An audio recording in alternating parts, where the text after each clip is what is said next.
Welcome back to another episode of Who Should You Choose, a video series where I go through the prior videos, questions and comments, and help you with your HUT lineup decisions. Went through the prior videos, questions and comments. I tried to make this episode more about the specific cards, like who you should choose. I know a lot of people like, some of the yaps and rants, and some people don't, so I try to mix it up on these videos. Again, if you want your question answered in the next video, make sure you have notifications on and subscribe to the channel.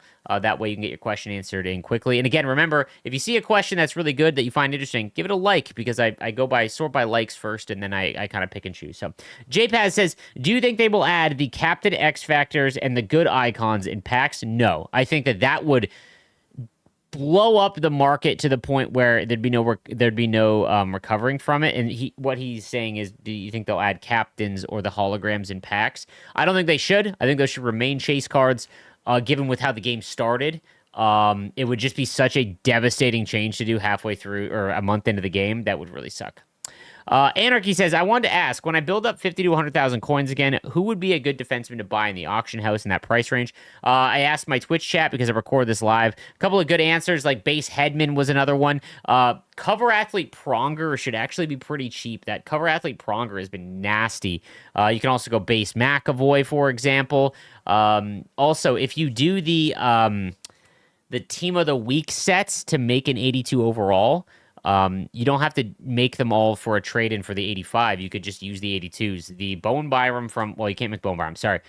For this week, there was one for Philip Broberg, for example. So pay attention. If you're watching this after the Team of the Week resets and releases at 5 p.m. today, take a look at who they offer in that set. 10 collectibles. If you haven't spent them yet, you could go ahead and make that. And then, again, even when you're done with them, you could trade them in the future for a Team of the Week captain. So they should give you an option, like in years past, to choose better/more packs that are untradeable. This shouldn't have a huge impact on the market at the high end, but would lower the cost of lower overalls. Again, I think when they add in untradeable, there is still value being added to the market. We're seeing it right now with the X Factor packs that they put into the store, which were crazy value. But yeah, I don't see any reason why. I think a big change is just in the XP path for all those random packs that are like bronze cards. If they just made them 75 and above, and I think that would and they were untradeable, that would drastically go a long way to improving the XP path and helping people out with their collections. I agree with you on that. As a Flyers fan, I'm thinking of making Sanheim's fantasy card, especially after he scored last night. Can't wait to get him. Sanheim has now become one of the best. It's another reason why, guys, I said do not make your fantasy card until the end of the release.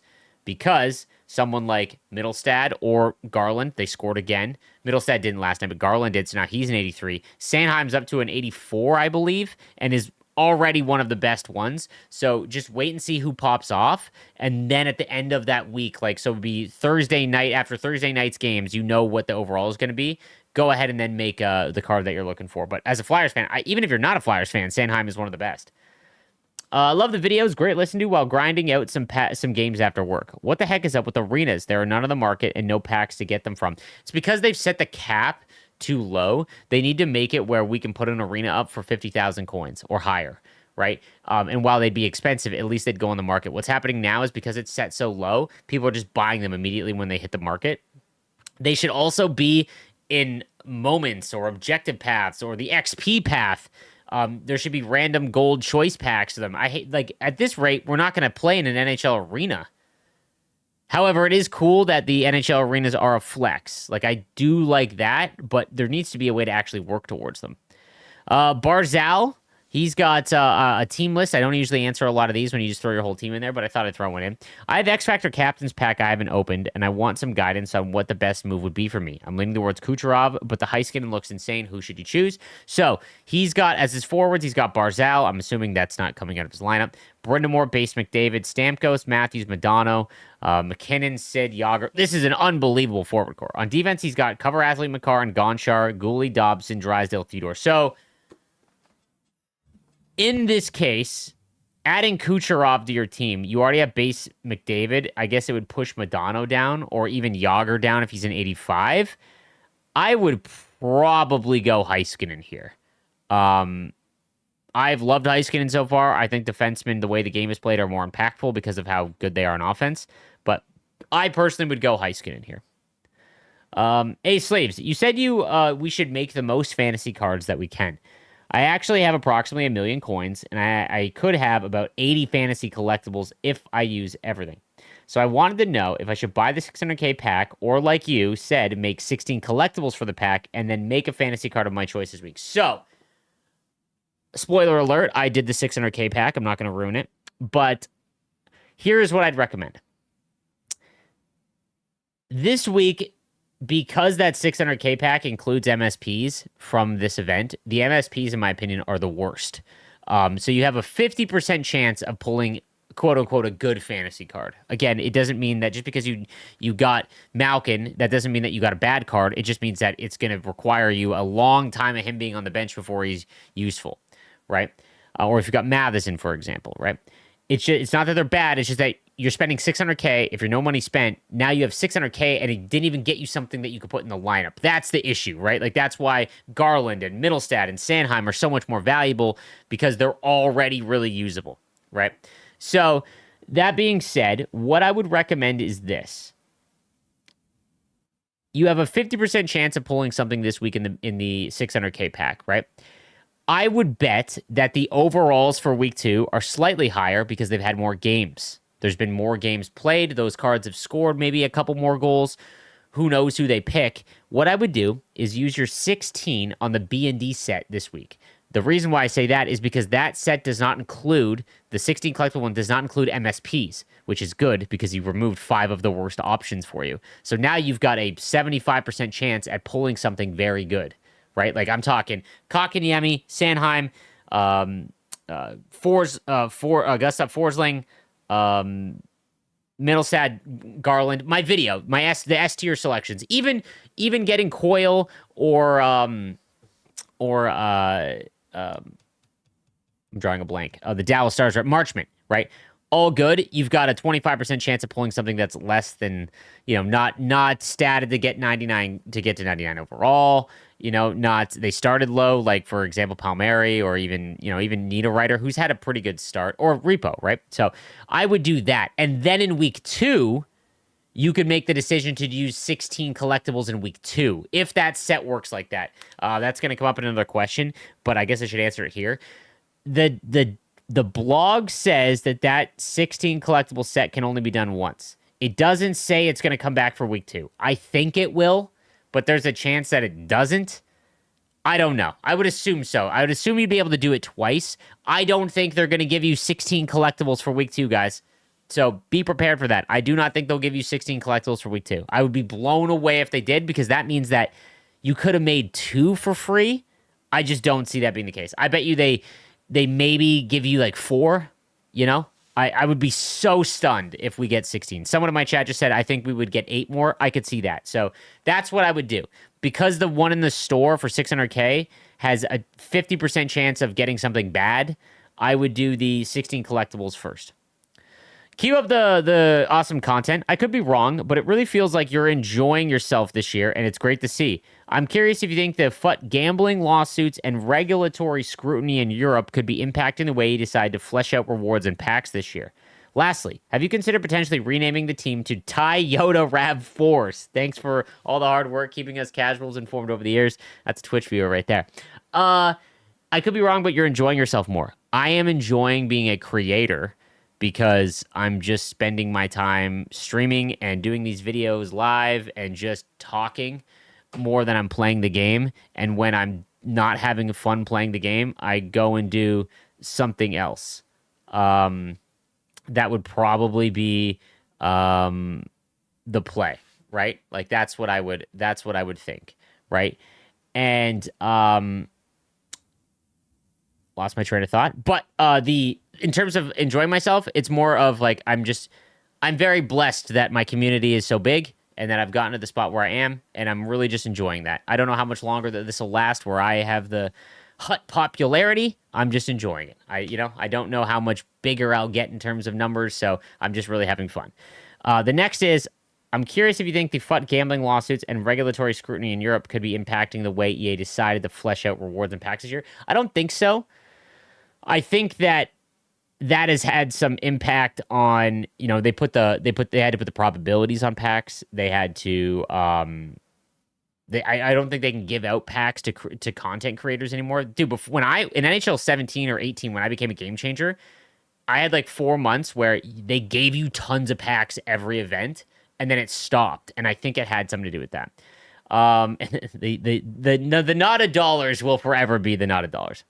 Hey, Sleeves, is it worth to throw every 75 overall to X Factor set and every 78, 76, 78 to hologram because I want Gretzky and I think McDavid is too big of a grind?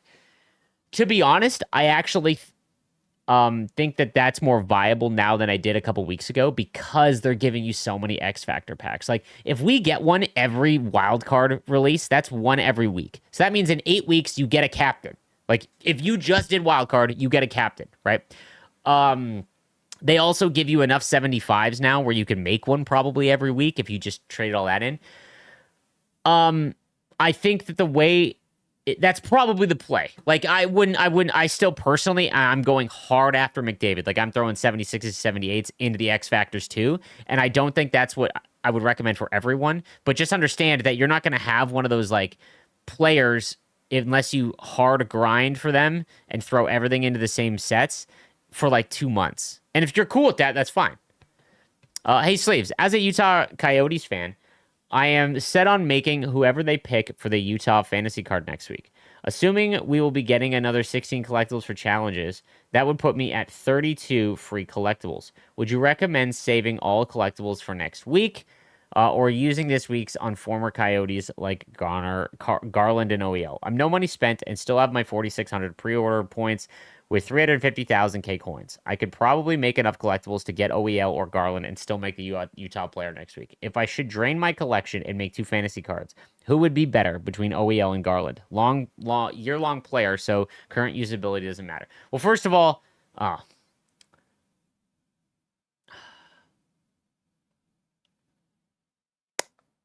at 99, OEL is going to be more important than Garland. But OEL is also the riskiest of that, so I would go Garland because of the safety of it.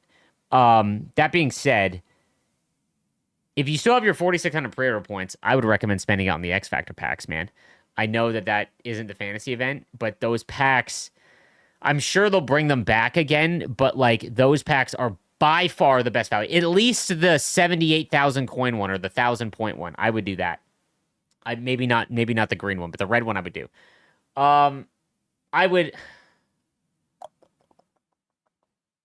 I'd probably risk it by making Garland this week and then trying to figure out how to make the Utah player next week. Because if you don't, then you know you're not getting Garland or OEL, right? Hello from Quebec. I have trouble listening to the entire episode of Who Should You Choose this year. This year, you respond to a lot of criticism instead of talking about the players, and I understand there are so many changes, and it's difficult to miss. I love your content and your advice. The proof, I spent $300K on McDavid to try him, and I hope the content will be more geared towards the game and less towards criticism, which is in no way your fault. Again, this is just, like I mentioned, I read your comment, and that's why I tried to focus on the player selection for this week, because I know a lot of people don't love the rants. I try to make a mix and match, so I apologize. There are topics that I just love talking about, and I really want to talk about because I think that they're interesting to see everyone's point of view.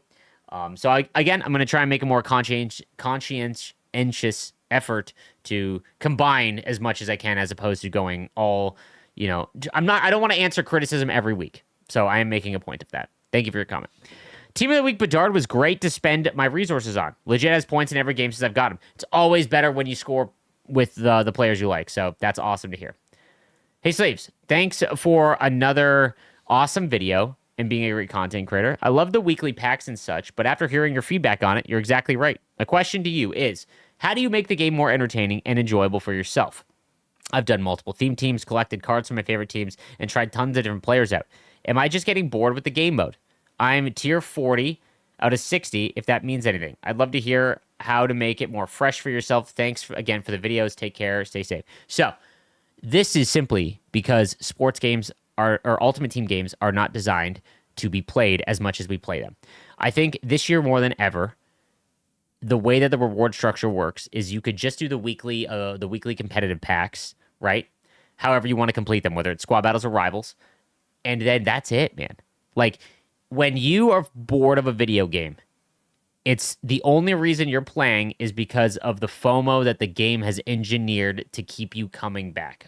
Case in point, the ridiculous fact that you have to requalify for Hut Champs every week via Rivals. The only reason that's there is because they don't want you to stack up and not play Rivals every week. They want you to and just play Champs, right? So that's why that's there, right? I would try another game, you know? I would try franchise mode. Franchise mode is actually pretty refreshing. But if you find yourself bored or worn out, dude, do not be afraid to miss out, man. This year more than ever, the rubber band means that you can like go away for a couple weeks and then come back, and you're not going to be that far behind. We're still getting 85s, right? And I know it's 3 weeks into the game, but they're so careful at releasing newer overalls, right? So I would just try a different game. If you want my personal opinion on other games that I love playing Escape from Tarkov. That might be a little too time intensive to get good at or even get basic at.